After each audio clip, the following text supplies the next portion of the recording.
కోడిగుడ్ల వెల. సోమయ్య అంగర గ్రామానికి చెందినవాడు. బతుకు తెరువు కోసం తన గ్రామం నుంచి బయలుదేరి ఒకనాడు రామచంద్రపురానికి వెళ్దామనుకున్నాడు. అలా వెళ్తూ ఉండగా అతను మరొక గ్రామాన్ని చేరాడు. అక్కడ ఒక పేదరాతి పెద్దమ్మ ఇంటికి వెళ్ళి, పెద్దమ్మ, నన్ను ఆకలి దహించి వేస్తున్నది, చాలా దూరం నుంచి వస్తున్నాను, తినడానికి ఏమైనా పెట్టవు అని అడిగాడు. వేల కాని వేలొచ్చావు, నా దగ్గర 6 గుడ్లు మాత్రం ఉన్నాయి, అవి అట్లు వేసివనా అన్నది పెద్దమ్మ. దానికి సోముడు సరేనన్నాడు. పెద్దమ్మ తన వద్దనున్న 6 గుడ్లు అట్లు వేసి అతనికి పెట్టింది. వాటితో అతని ఆకలి బాధ కాస్త తీరిపోయింది.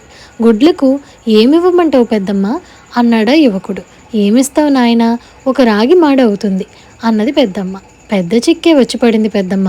నా దగ్గర ఈ బంగారు కాసు తప్ప ఏమీ లేదు, ఇది తీసుకుని చిల్లరివ్వగలవా అన్నాడా యువకుడు. అంత చిల్లర నా దగ్గర ఉంటుందా నాయన, కాస్త గుర్తుంచుకుని తిరిగి ఇటుగా వచ్చేటప్పుడు ఇద్దులే అన్నది పెద్దమ్మ. యువకుడు ముందుకు సాగిపోయాడు.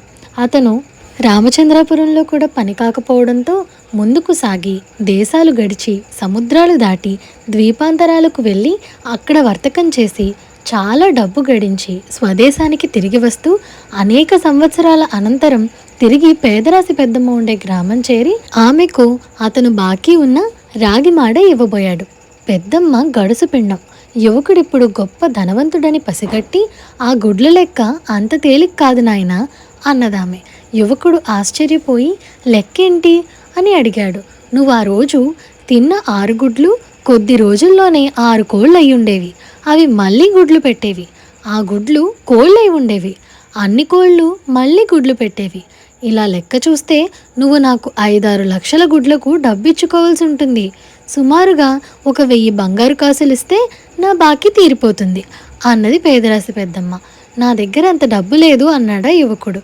పేదరాశి పెద్దమ్మ న్యాయాధికారి వద్దకు వెళ్ళి, యువకుడు తనకు 1000 బంగారు కాసులు బాకీ ఉన్నట్టు, అతను ఆ బాకీ తీర్చడానికి నిరాకరిస్తున్నట్టుగా ఫిర్యాదు చేసింది. న్యాయాధికారి రక్షక భటులను పంపి యువకుణ్ణి పట్టి తెప్పించి నిర్బంధంలో ఉంచి మర్నాడు విచారణ చేస్తానని చెప్పాడు.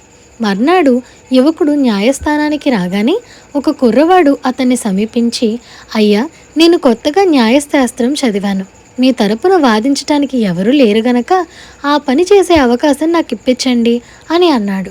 యువకుడు ఆశ్చర్యపడి తనకేమీ అభ్యంతరం లేదన్నాడు. న్యాయాధికారి ఫిర్యాదిని ముద్దాయిని పిలిచాడు. పేదరాశి పెద్దమ్మ న్యాయస్థానంలో హాజరుగానే ఉంది. యువకుణ్ణి భటులు ముందుకు తెచ్చారు. న్యాయశాస్త్రం చదివిన కుర్రవాడు న్యాయాధికారిని సమీపించి, తమరు ఈ విచారణ కొద్దిగా వాయిదా వేయాలని నా మనవి. నేను ముద్దాయి పక్షాన వాదించబోతున్నాను, కానీ అతనితో వివరంగా మాట్లాడడానికి నాకు వ్యవధి చిక్కలేదు అన్నాడు. నిన్న సాయంకాలం అంతా ఏం చేస్తున్నావు అని న్యాయాధికారి కోపంగా అడిగాడు.